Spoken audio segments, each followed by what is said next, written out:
सर्वांना जय महाराष्ट्र। आज महाराष्ट्र दिनानिमित्त 108 हुतात्मे देऊन या महाराष्ट्राला स्वातंत्र्य मिळाले, महाराष्ट्र मिळवला। त्या 1 मे दिनानिमित्त म्हसळा नगरपंचायतीने एक चांगलं सरप्राईज असं म्हसळ्याकरांना देण्याचा उपक्रम आज राबवला आहे। डम्पिंग ग्राउंड गेले किती वेळेला या प्रश्नावर म्हसळेकरांसाठी आम्ही आवाज उठवलेला आहे। आज पुन्हा एकदा या डम्पिंग ग्राउंडला आग लागली आहे, मोठ्या प्रमाणावर आग लागली आहे। हा प्लास्टिकचा धूर हा जळून पूर्णपणे प्रदूषणाच्या मार्फत नागरिकांच्या श्वसनाचे रोग, दरवेळेला माझा तोच विषय आहे। आणि किती वेळा या नगरपंचायतला, या गेंड्याच्या कातडीच्या नगरपंचायतला आम्ही आवाज उठवणार या डम्पिंग ग्राउंड बद्दल, हाच मला प्रश्न पडलाय। आज नगरसेवक ह्या पक्षात, त्या नगरसेवक त्या पक्षात, सत्ताधार, आज ह्याचा नगराध्यक्ष बदल, त्याचा नगर, कोणाचाही नगराध्यक्ष बसवा, पण हा डम्पिंग ग्राउंडचा प्रश्न सोडवा।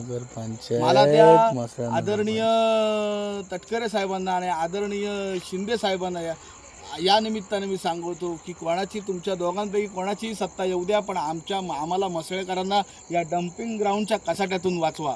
हा जो भयंकर प्रकार आपल्या डोळ्यासमोर दिसतोय, तर सर्वप्रथम इथे आजूबाजूला असलेल्या म्हसळा शहरातील लहान मुलं असतील, वृद्ध माणसं असतील, आज मोठ्या प्रमाणावर त्याच्यावर दम्याचा त्रास, श्वसनाचा त्रास, आज मोठ्या प्रमाणावर प्लास्टिक जाऊन कॅन्सरचे प्रमाण या तालुक्यात वाढत चाललं आहे। याचा कारणीभूत शहरामध्ये आज नगरपंचायत सुसज्ज नगरपंचायत दिल्यानंतर आपण सुसज्ज कारभार करतो, लोकांच्या उपयोगासाठी काही गोष्टी करत असतो, पण आमची नगरपंचायतचा गोष्टच काहीतरी वेगळी आहे।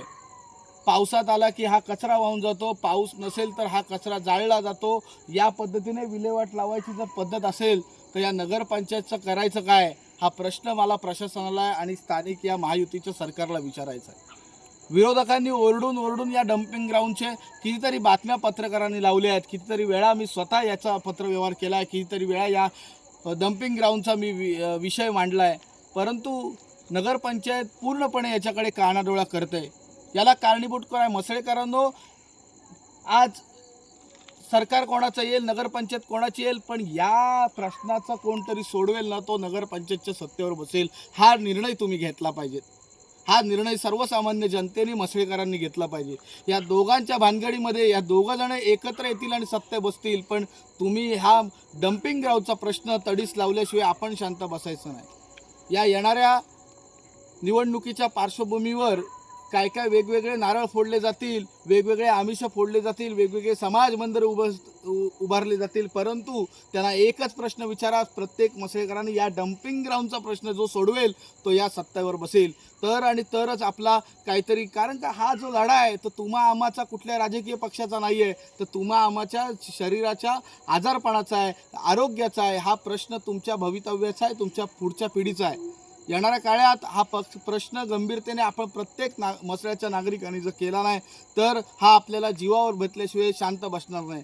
मी युवासेना तालुका अधिकारी, शिवसेना, उद्धव बाळासाहेब ठाकरे या पक्षाच्या वतीने सांगतो, या काळामध्ये, या निवडणुकीच्या, या नगराध्यक्षाच्या प्रक्रियेनंतर येणाऱ्या काळात जर या डम्पिंग ग्राउंडचा जर प्रश्न जर कोणत्या ना कोणत्या माध्यमातून सोडवला गेला नाही तर मोठं जनआंदोलन या म्हसळेकरांच्या सोबत घेऊन केलं जाईल, एवढंच मी तुम्हाला या ठिकाणी सांगतो आणि थांबतो। जय हिंद, जय महाराष्ट्र। तुम्ही पाहत आहात विस्टा न्यूज मराठी।